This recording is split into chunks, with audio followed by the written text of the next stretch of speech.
नाही नाही, सरकारचं शेवटचं अधिवेशन नसून हे आदित्य ठाकरे यांचंच शेवटचं हे आपलं आमदारकी आहे. पुढच्या वेळेला ते अजिबात निवडून येणार नाहीत. तिथं सचिन नायर उभे राहतील.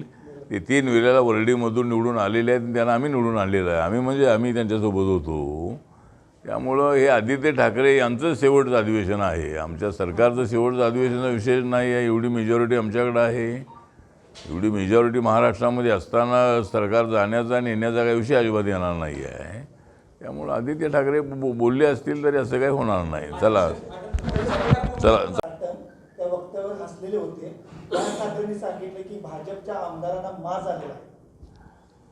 नाही, माज आलेला असं म्हणता येणार नाही, पण चुकीचं स्टेटमेंट करू नये. आम्ही साटम हे मुंबईचे BJPचे अध्यक्ष आहेत आणि मुंबईमध्ये महानगरपालिकेमध्ये सत्ता आणण्यामध्ये त्यांचा महत्त्वाचा अशा पद्धतीचा रोल राहिलेला आहे. पण त्या मॅनहोलमध्ये पडून एक व्यक्ती मेलेला आहे, एक मुलगा झाड पडून त्या ठिकाणी वारलेला आहे. त्यामुळं त्या अधिकाऱ्यांनी या सगळ्या बाबींकडे लक्ष देणं आवश्यक आहे. आणि ज्या अधिकाऱ्यांनी चूक केलेली आहे जो होल आहे तो असा ठेवणं योग्य नव्हतं. कारण त्या पावसामध्ये अनेक वेळेला सहज माणूस कुठंतरी जातो आणि त्यामध्ये तो माणूस पडला आणि त्याचा मृत्यू झालेला आहे. त्यामुळे ही बाब अत्यंत गंभीर आहे. अधिकाऱ्यांना सस्पेंड करण्यात आलेलं आहे. पण असे प्रकार होऊ नयेत यासाठी अधिकाऱ्यांनी पूर्णपणे लक्ष देणं अत्यंत आवश्यक आहे. आणि मुंबई महानगर प्रशासनाने सुद्धा त्यामध्ये थोडंसं लक्ष चांगलं दिलं पाहिजे. मिरजेमध्ये आरपीआयच्या कार्यकर्त्यांच्या चोरी प्रकरणी उद्धव ठाकरे 5 तारखेला राम रक्षा दादरमध्ये आंदोलन करणार. मला वाटतं की उद्धव ठाकरे राम रक्षा आंदोलन करतायत म्हणजे त्यांनी आपला शिवसेना रक्षा आंदोलन केलं पाहिजे. म्हणजे शिवसेनेमध्ये जी फूट होती आहे ती फुटू नये यासाठी त्यांनी असं आंदोलन केलं पाहिजे. मग ठीक आहे, त्या आता रामरक्षा आंदोलन करण्याचा त्यांना अधिकार आहे. लोकशाहीमध्ये प्रत्येकाला तो अधिकार आहे. आणि जे काय घोटाळा झालेला आहे हे सगळ्यांच्या समोर आहे. त्यामुळं त्यांना जर आंदोलन करायचं असेल त्यांना करण्याचा अधिकार आहे. पण रामरक्षा आंदोलन करून काय होणार नाही आहे. परंतु एक पॉलिटिकल इश्यू म्हणून ते आंदोलन करत आहेत. आणि आता ते अयोध्येला चाललेले आहेत. त्याने अयोध्येला जावं आणि रामाकडं त्यांनी साकडं घालावं. आणि आता एक की आमदार फुटू नये अशा पद्धतीची मागणी तिथं करावी त्यांनी. मुंबई मॅनहॉलमध्ये पडून एका व्यक्तीचा मृत्यू झाला. नाही, देवेंद्र फडणवीस किंवा कुणाच्या नावाची चर्चा असेलही, पण मला असं वाटतं की नरेंद्र मोदीजी हे 29पर्यंत प्रधानमंत्री राहणारच आहेत.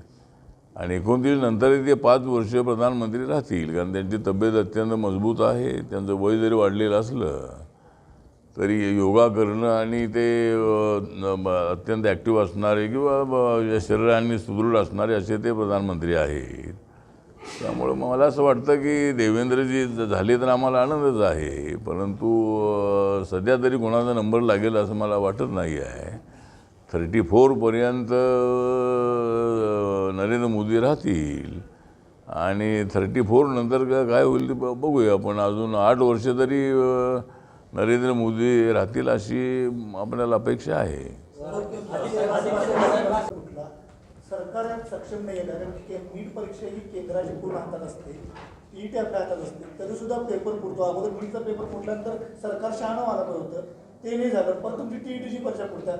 याला सरकारच खत पाणी घालते का असं वाटतं तुम्हाला? नाही, सरकारची जबाबदारी आहे. हे सगळं होऊ नये यासाठी सरकारची जबाबदारी आहे. त्याचं होऊ नये असा प्रयत्न सरकारचा असतोही. पण अनेक वेळेला समाजामध्ये खोलवर अशा पद्धतीची एक ब्लॅकमेलिंग करणारी एक टोळी तयार झालेली आहे. आणि भ्रष्टाचार करणाऱ्या लोकांची संख्या वाढलेली आहे.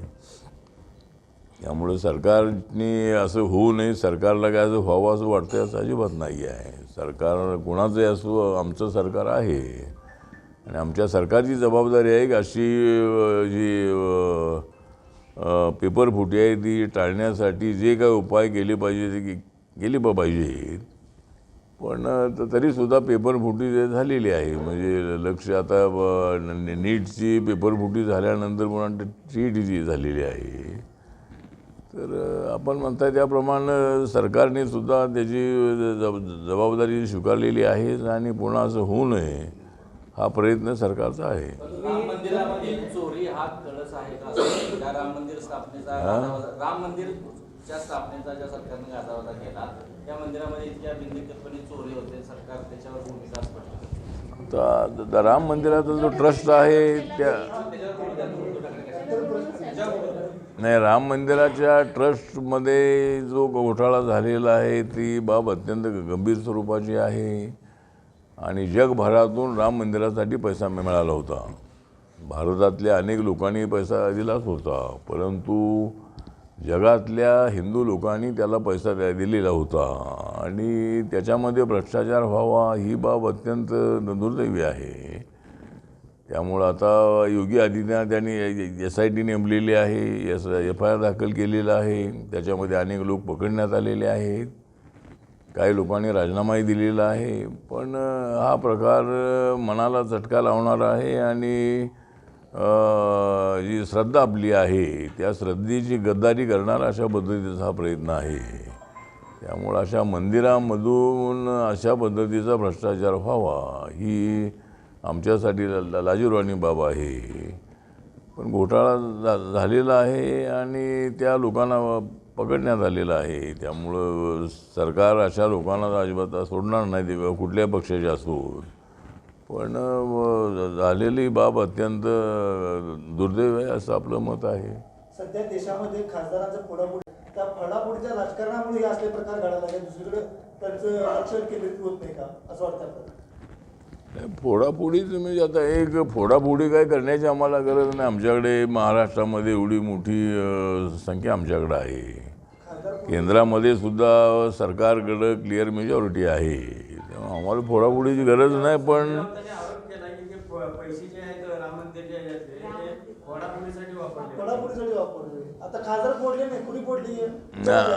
आम्ही फोडले नाही, आम्ही फोडले नाही. खासदार आमच्याकडे आलेले आहेत. आमचे दरवाजे खुले आहेत, ज्यांना यायचं आहे त्यांनी यावं. आणि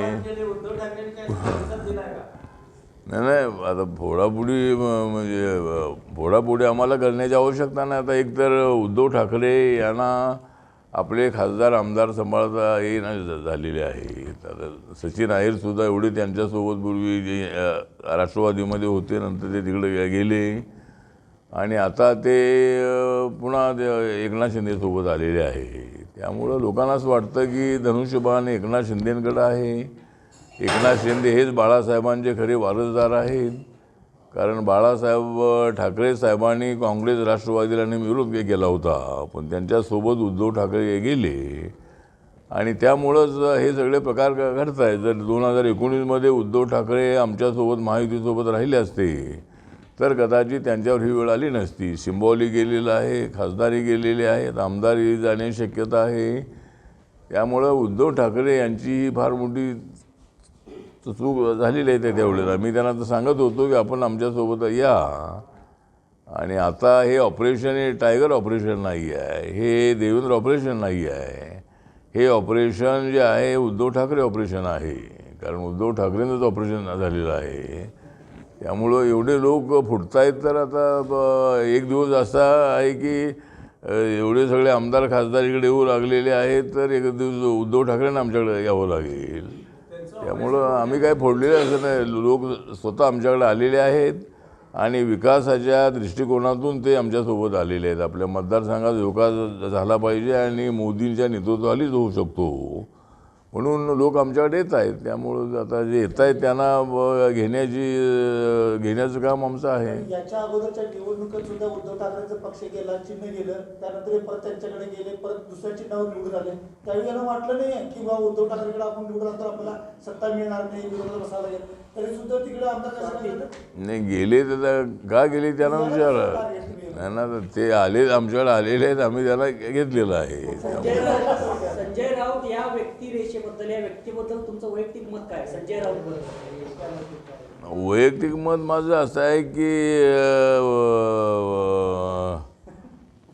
संजय राऊत माझे अत्यंत चांगले मित्र आहे.